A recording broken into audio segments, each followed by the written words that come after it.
Yes, mtazamaji wa Dribble Sports, tisha sana. Mimi naitwa Christopher Beda. Karibu sana popote pale ulipo. Bila shaka upo salama kabisa. Karibu tupate habari za kimichezo, na hapa nipo na mzee wa data Ramadhani Mbwaduke. Lengo kubwa zaidi ni kuzungumza habari za kimichezo. Mimi na imani uko salama kabisa mzee wa data.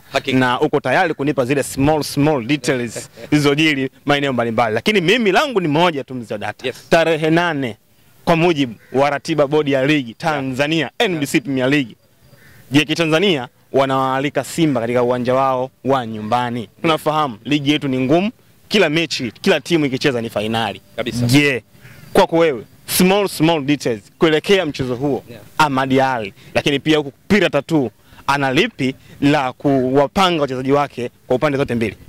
Chris na watazamaji wako, kwa mtazamo wangu hii ni miongoni mwa mechi ambazo kuelekea kwake ni ya kuvutia mno.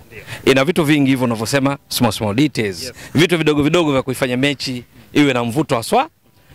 Moja wapo ni juu ya uwanja Meja Jenerali Isamuhyo. Tunafahamu klabu nyingi zikifika pale kucheza dhidi ya wenyeji JKT Tanzania huwa zina struggle, zinahangaika. Huwa sio uwanja mwepesi. Na sababu moja wapo, uwanja Meja Jenerali Isamuhyo ndio uwanja mkubwa kuliko vyote eneo la kuchezea nchini. Hili unapaswa kujua wewe na watazamaji wako. Sasa kwa ufupi tu, Meja Jenerali Isamuhyo eneo la kuchezea ndio uwanja mkubwa kuliko viwanja vyote nchini. Wa Mkapa wingi wala mwingine wote unaojua. Sasa baadhi ya timu huwa zinakumbana na hali ya kucheza kwenye ile wenyewe wanaita beseni. Liwanja lipana haswa, uwe na mapafu ya kutosha katika kukabiliana na JKT Tanzania. Hiyo inaweza kawa sababu moja wapo. Lakini sababu nyingine ya kufanya mechi ya kuvutia kuelekea mchezo huu ni kwamba wekundu wa Msimbazi Simba wana kocha Dimitar Pantev, ulitoka kumuelezea. Unamwita nini? Anacheza Pira Tattoo. Sasa Dimitar Pantev na yana story yake ya kuvutia ambayo inaleta mvutano katika mechi hii. Ni kwa sababu gani? Kabla ya kutambulisha kwa Dimitar Pantev kama meneja wa klabu ya wekundu wa Msimbazi Simba akitekeleza majukumu ya ukocha, tunafahamu taarifa zilieleza kwamba Simba walifanya approach, walimhitaji kocha wa sasa wa JKT Tanzania. Tunazungumzia Ahmad Ally. Lakini taarifa zinaeleza kwamba Simba walimhitaji awe kocha msaidizi. Yeye akasema no, mimi level hiyo nishavuka. Sasa wanapokutana na Dimitar Pantev ambaye ndiye kocha wekundu wa Msimbazi Simba, ingawa anatambulishwa kama meneja kwa sababu ya kile kilichoelezwa kwamba kuna baadhi ya vigezo kwa kanuni za ligi kuu Tanzania bara, kwa kanuni za CAF, pengine anastahili zaidi kuitwa meneja kuliko kocha mkuu. Anakwenda kukutana na Ahmad Ally ambaye aliona kana kwamba yeye viatu vinavyomtosha kwa Simba ni kocha mkuu na sio kocha msaidizi. Sasa wanapokutana kuna tactical battle hapo ya wawili hawa. Ahmad Ally anataka aonyeshe Simba kwamba mlinihitaji, mlikuwa sahihi sana, lakini sio kwa nafasi ambayo ilielezwa kwamba ni kocha msaidizi. Mimi ni master, mimi ni mtaalamu na uwezo wa kuadhuru hata kama nyinyi pengine kwa rasilimali watu, kwa maana wachezaji mmoja kulinganisha na JKT Tanzania labda Simba wako juu zaidi. Hiyo nayo ina mvuto wake kwa sababu Dimitar Pantev na Pira lake Tattoo, benchi la ufundi la Simba kwa ujumla wakiwemo kina Suleiman Matola, watataka waendeleze kumuonyesha Ahmad Ally na timu yake JKT Tanzania kwamba wao ni wakubwa na kwamba wana uwezo kupata pointi popote. Lakini kingine, wakati naelezea kwamba timu struggle katika uwanja wa Meja Jenerali Isamuhyo, Simba wana rekodi nzuri pale. Hivi karibuni wamekuwa wakipata matokeo. Hata kama mechi inakuwa ya mguu wa shingo mguu wa roho, mechi ngumu, mwisho wa siku wanaondoka na pointi 3. Kwa hiyo watatamani kuendeleza tena matokeo mazuri kwenye uwanja Meja Jenerali Isamuhyo. Hii nayo ina eneo lake. Lakini pia kwenye rasilimali watu, tunatambua Simba na JKT Tanzania hivi karibuni wamefanya biashara, si ndio? Wilson Nangu beki wa kati aling'ara sana akiwa na JKT Tanzania msimu uliomalizika ligi kuu Tanzania bara.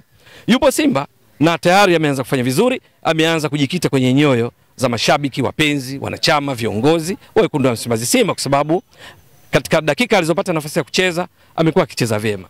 Lakini ni Simba ambao pia wamefanya biashara na JKT Tanzania kwa golikipa Yakub Suleiman ambaye naye anafanya vizuri. Wakati ambapo golikipa Musa Pimpin Kamara amekuwa na majeraha, Yakub Suleiman amechukua nafasi, anafanya vizuri sio tu kwenye mechi za ndani bali pia kimataifa. Simba hapa tunazungumza wako katika ligi ya mabingwa barani Afrika, hatua ya makundi.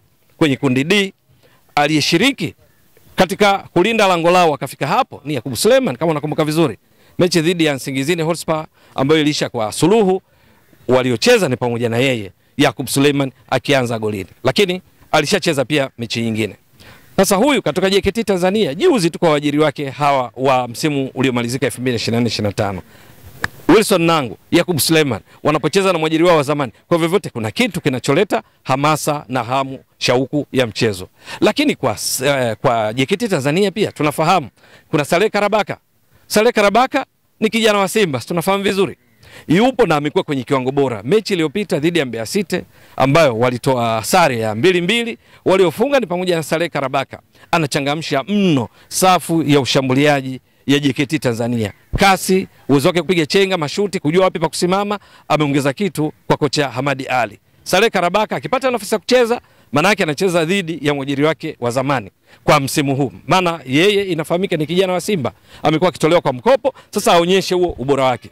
Lakini ndani ya JKT Tanzania vile vile kuna wachezaji kama Hassan Dilunga. Hassan Dilunga tunatambua amechezea Simba kwa misimu kadhaa. Hivi sasa kwa JKT Tanzania, Simba ile ambayo ilifika robo finali ligi ya mabingwa barani Afrika msimu wa 2021, Hassan Dilunga alikuwepo. Amekuwa akifanya vizuri, yupo ndani ya JKT Tanzania, sio mwajiriwa tena wa Simba, yeye yupo JKT, lakini atatamani aonyeshe kitu kwa mwajiri wake wa zamani. Lakini kuna kina Shiza Ramadhani Kichuya, usisahau. Naye pia ni miongoni mwa ambao utumishi wao ndani ya Simba ulikuwa kutukuka. Ni kiungo ushambuliaji. Naye akipata nafasi kuna mvuto wake. Lakini baadaye unakuja kwenye performance sasa ya timu nzima. Simba katika msimu huu 25-26 wameshacheza mechi 2, sio? Wanashika nafasi ya 7. Nafasi ya 7 kwa sababu wamecheza mechi 2, maana walikuwa hawana namna nyingine ya kufanya kwa idadi ya mechi walizocheza. Mechi 2 wameshinda zote. Mechi 2 wamefunga mabao 6. Kila mechi wameshinda 3-0. Wamewafunga Fountain Gate 3-0 kama unakumbuka vizuri. Wamewafunga Namungo 3-0. Wana mabao 6, hawajaruhusu bao lolote, wana pointi 6. Performance yao ufanisi ni 100% kwa sababu wamepata pointi zote zinazohitajika. JKT Tanzania wako juu ya Simba. Simba wao wako nafasi ya 7, JKT Tanzania nafasi ya 5. Nafasi ya 5 wakiwa wamecheza mechi 5. Bahati mbaya kwao. Wao mechi 5 ambazo walipaswa wawe na pointi ngapi? 15. Maana mchezo mmoja ukishinda si pointi 3. Wao hivi sasa wana pointi 7 tu kwa sababu wameshinda mechi 1, halafu wametoa sare mechi 4. Kwa hiyo kati ya pointi 15 na pointi 7. Mabao waliofunga 7 katika mechi 5. Wameruhusu mabao 6 katika mechi 5. Yaani wameruhusu mabao mengi kuliko idadi ya mechi. Sasa hii ni changamoto ambayo inafanya mchezo uje kuwa mzuri zaidi kwa sababu JKT Tanzania chini ya Hamadi Ali watataka wafanye mabadiliko. Mwenendo wao wa kusuasua sio nzuri sana, sio mbaya, lakini sio nzuri sana kwa sababu ya idadi ya pointi zinazokuambia ni chini ya 50%, kupata pointi 7 kati ya 15, lakini wanafunga mabao 7 alafu wanaruhusu 6, maana yake wanaruhusu mabao zaidi ya idadi ya mechi. Mechi 5 wanaruhusu mabao 6. Kwenye mechi hii watataka waboreshe eneo hilo ili kuona wanachuana vipi. Kingine ni tactical approach, tunataka kuona mfumo wa timu zote, formations wanaenda vipi. Hamadi Ali katika baadhi ya mechi zake amekuwa akitumia baada ya golikipa ambaye ni Ramadhani Chalamanda alomtoa Kagera Sugar, anakuwa na walinzi 4, halafu anakuwa na viungo 4 na washambuliaji 2. Katika baadhi ya mechi washambuliaji 2 pale unamkuta Paul Peter Kasunda ni miongoni mwa wale wanaoanza, halafu kuna Valentino Mashaka ambaye ni kijana wa Wekundu wa Msimbazi Simba, msimu uliopita ameitumikia Simba. Huyu naye ni mvuto mwingine, ni mshambuliaji. Akipata nafasi ya kucheza kusengama, Valentino Mashaka atataka waonyeshe Simba kwamba yeye yuko vizuri na kwamba wanamisi kitu kutoka kwake. Lakini katika baada ya golikipa Chalamanda, miongoni mwa walinzi wake yupo Wahabi Hassan, ni miongoni mwa walinzi wake pale wakati walinzi wake yupo David Bryson, ni miongoni mwa walinzi wake yupo Pasco Musa katikati. Lakini vile vile ukienda pembeni kuna Anuari Kilemile, miongoni mwa mabao alifunga ni assist yake katika mechi dhidi ya Mashujaa, mechi walitoka sare ya 1-1. Cross alipiga yeye, bao kafunga Paul Peter Kasunda. Lakini katika viungo yupo Saidi Ndemla, mchezaji mwingine wa zamani wa Simba. Nazidi kutajia wachezaji waliopita Simba ambao wanazidi kufanya mechi iwe na mvuto. Yupo pale kati. Kwa hiyo unaona mfumo wa 4-4-2 ambao kama mwalimu akiamua kuna wachezaji kadhaa wenye nasaba, vijinasaba na Simba vinazidi kufanya mechi iwe nzuri. Lakini kwa mwalimu Dimitar Pantev, meneja, na Selemani Matola, wao watakuja vipi? Mara nyingi mfumo mama wa Dimitar Pantev huwa ni baada ya golikipa. Hili unaloita pira 3. Ni kwamba baada ya golikipa anakuwa na walinzi 4, halafu ana viungo 3, washambuliaji 3. Wanapocheza mara nyingi wao ni dominant, wanatawala mchezo. Mara nyingi wanacheza katika nusu ya pili ya uwanja. kumfanya mpinzani asipate nafasi ya kuanzisha mashambulizi kutokea eneo lake, kumfanya mpinzani viungo wake wa ubunifu wasipate nafasi ya kubuni, kwa sababu wanajikuta wanaungana na walinzi wao kuhakikisha wanakuwa salama. Kwa muda mwingi badala kutengeneza mipango mkafunge, ukicheza na Simba ukakumbana na ukaingia kwenye mfumo wa Dimitar Pantev wa hilo Pirata 2, unaweza kujikuta wewe muda mwingi unapambana kuhakikisha uwe salama badala ya kutengeneza mipango kwenda kuwafunga. Katikati kuna wachezaji wenye kiwango bora sana, kina Yusuf Kagoma.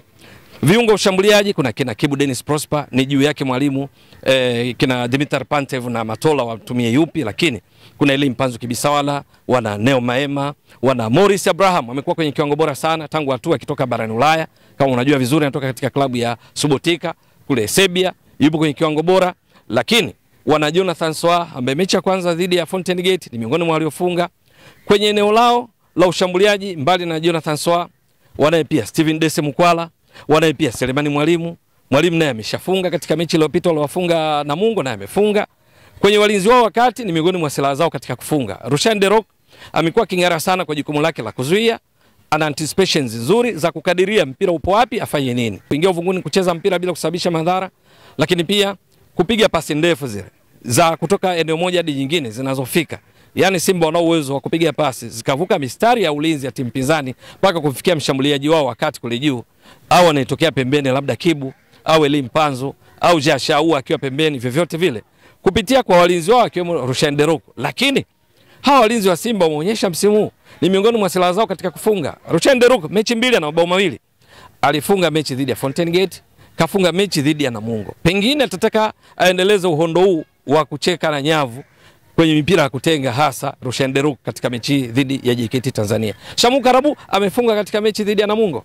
Lakini hata Abdurazak Hamza msimu ameshafunga, ingawa yeye ni majeruhi. Hatarajiwi pengine akawa miongoni mwa wale wa kufikiriwa katika mechi hii, lakini akiwepo naye ni mfungaji mzuri. Lakini kumbuka wana Shomari Kapombe, lakini wana Anthony Mligo kuja na kiwango kizuri kama beki wa kushoto. Kwa ujumla tu Simba wana wachezaji kadhaa akiwemo Alassane Maudo Kante eneo la kati, ni juu ya Dimitar Pantev, ni juu ya Matola wamwanzishe nani kuhakikisha wanaendeleza kasi yao. Mpaka sasa ndio timu pekee ambayo haijaruhusu bao lakini imefunga mabao mengi, maana ina mabao 6. Nasema hivyo kwa sababu hata Singida Black Stars wameshinda mechi zote kama Simba. Mechi walizocheza ni 2, lakini hawana mabao kama ya Simba. Mabao 6, Singida Black Stars wana mabao 2, hawajatoa sare, hawajafungwa. Simba nao hawajafungwa, hawajatoa sare, lakini dozi yao ni 3-3. Msimu ulioisha 2024-25 Simba walimaliza ligi wakiwa na mabao 69, wameruhusu mabao 13. Msimu huu kama unaangalia kigezo cha mechi 2, Chris na watazamaji wako, wameanza na gia kubwa mno. Swala ni kwamba je, wataendeleza? Maana wana wastani kufunga mabao 3 kila mechi, maana ndicho walichokifanya. Inatarajiwa sasa katika mechi hii dhidi ya JKT Tanzania kuwa na ukali wa aina yake, kwa sababu watatamani kuendeleza dozi hiyo. Msimu uliopita wakati wanafunga mabao 69, bingwa mtani wao jadi alimaliza mabao 83. Simba watatamani na wao wapandishe daraja la ufungaji, upachikaji mabao. Msimu uliopita walianza pia Fountain Gate walifunga mabao kuna Tabora United walifunga mabao 3, Fountain Gate walifunga mabao 4, wakaja wakacheza na Azam walishinda 2-2. Yani msimu uliopita zile mechi za mwanzo zile. Msimu huu wameanza na 3-3 dhidi ya JKT Tanzania. Wataweza fupa lile la pale Meja Jenerali Isamuyo halafu wafunge mabao 3+ au watatamani tu apate pointi 3 bila kujali ni 1-1, 2-1 au vyovyote vile. Lakini JKT Tanzania watafanikiwa kuondoka na pointi nyingine 3 baada ya ushindi mmoja katika mechi 5 ili wafute jinamizi la sare ambazo wamekuwa wakizipata mfululizo. Hilo ni swala la kusubiri, lakini Chris, kwa ujumla naiona ni mechi nzuri sana, mechi ambayo ina maeneo mengi ya kuvutia hasa katika eneo la kati. Zero Data tisha sana kwenye Dribble Sports na nikushukuru sana. Shukrani jazilan. Naam. Bwana mtazamaji wa Dribble Sports, tisha sana.